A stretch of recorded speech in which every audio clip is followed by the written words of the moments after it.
Alright, good morning everyone. This is Joan, and today let's do a different thing. A lot of requests that I need to do is I'm going to show you the basic how to not to play. I mean, basic strategy, basic tactics. Okay, so assume that you already know how to move the pieces. So I'm going to teach you how to. Development. Yeah, let's talk about development. Let's talk about opening. Okay, so remember in chess we have a 64 square. This is the square. Then remember, out of 64 square there are 16 square that we need to concentrate. We need to bring our pieces in that 16 square. I mean, yeah, that's a 16 square. Where are those? This one here: 1 2 3 4 5 6 7 8 9 10 11 12 13 14 15 16. Remember those square, because what we're gonna do, we're going to bring or to move our pieces in that square. Okay, so that's the basic, because in chess we need to control the center. We need to develop our pieces towards the center. Okay, so let's get started. For example, if you are white, you better to move your pawn here in e4, moving this one here, because you're controlling the center. How it's happened, because right now you move your pawn here because you want to guard or to attack this square. Now you can see that you're controlling the center. Then what if the white moves here? Of course, the black, I mean, of course, not only white can develop, even the black can develop also. So develop the pawn here in e5 is because to control the center. Same thing. The next thing here is you need to move your knight towards the center. Moving the knight here in the side of the board is not gonna be it's not good for you. So meaning to say, you need to bring the knight towards, because this is towards the center. Okay, this is not toward the center. So the knight moves L shape like that. The knight moves L shape like 1 2 3, then left or right, or corner left, corner right. So let's try this one here. We move the knight here just to develop the knight and to attack the pawn. This pawn is undefended. Okay, so you develop, you attack, that's good. Of course, the logical or the best way here to protect the pawn here is moving the knight over here. You develop the knight and you're protecting your pawn, isn't it? Boom, that's it. Then the next one here, after you develop the knight, you better to bring your bishop towards the center, isn't it? You can move here, but not here. Why is not here? Because when you're moving your bishop here, the pawn will capture your bishop. So it's better to move the bishop towards the center. Okay, see, as you can see, that's the center, and that's the part of the 16 square of the center of the board. Okay, so after this one, of course, the black needs to develop. Bishop goes there. Then after that, you need to bring your king in the safe place. They called castling.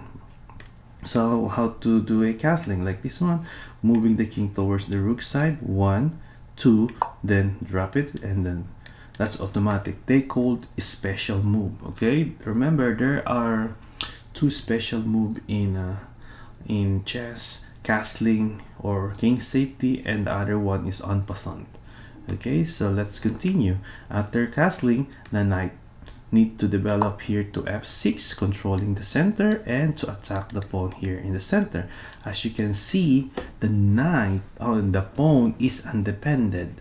So the best or logical way is, there are two ways that you can protect this one. You can move your pawn here, or you can develop your knight here.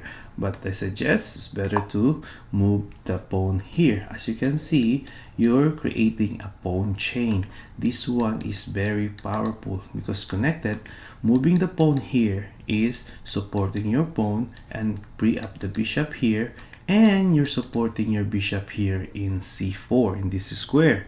So after that one, the black needs to develop also, putting his king in the safe place like that one. So after the move, now as you can see here in the king side, because this is the king side and this is the queen side.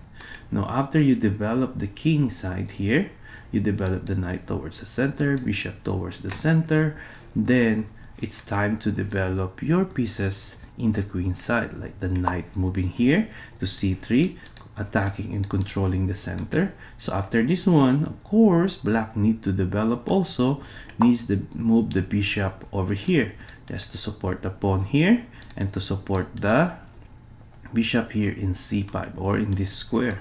So after this one, I'm going to move my bishop here to g5 or in this square.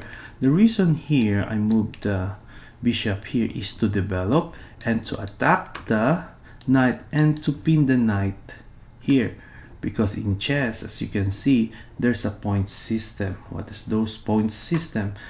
Pawn is 1 point, knight is 3 points, bishop 3 points, queen is 9 points, rook is 5 points, and king is 0 points. So there's no value for the king. Remember that one, because the king, we can't capture the king, only to checkmate or checkmate the king. Okay, so back again, moving the bishop here is to attack the what?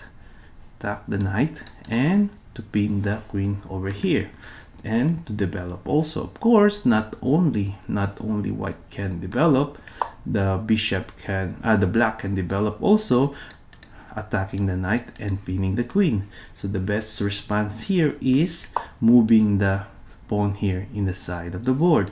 And what is the main reason why this one is good? Because we're attacking what? The bishop, and we have escape route for our king in this side. So look at this position, so beautiful. So now it's up to black if the black wants to capture the knight, because bishop is a 3 point, knight is a 3 point. If you capture that one, they call a fair trade. So what if the bishop capture the knight? Let's use our queen to capture the bishop, not the pawn. Why? Because when you use your pawn here and your kings become exposed now, isn't it? Become weaker.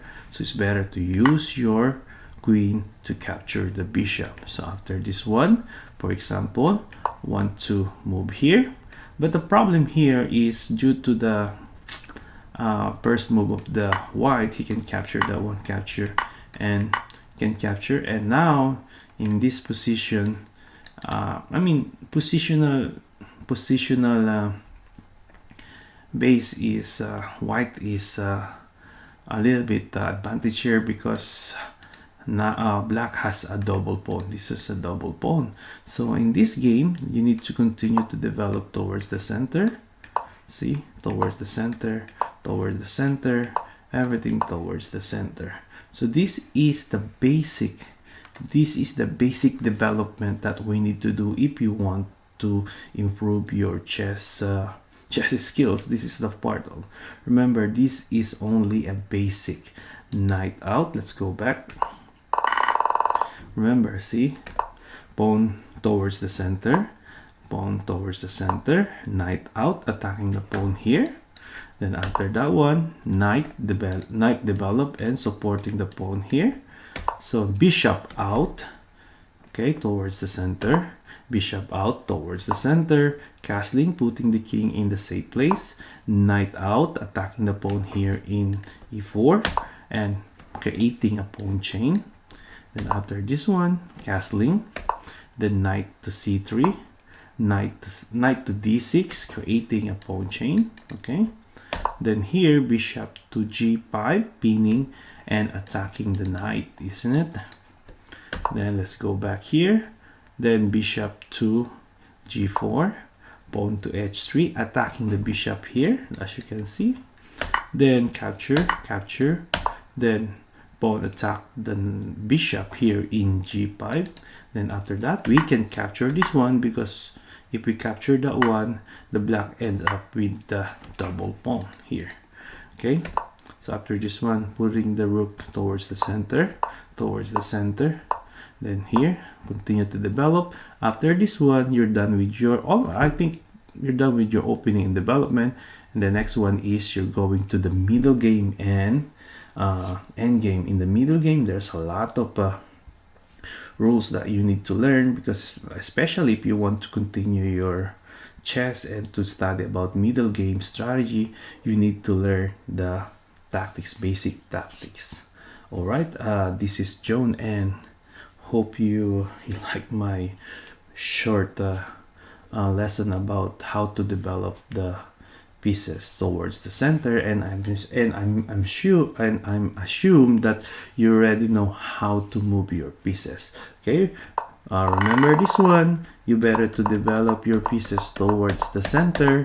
Then after you develop the pieces toward the center, that's the time you need to attack your opponent. Okay, don't attack while you're not fully developed. All right, thank you and bye for now. Have a good day.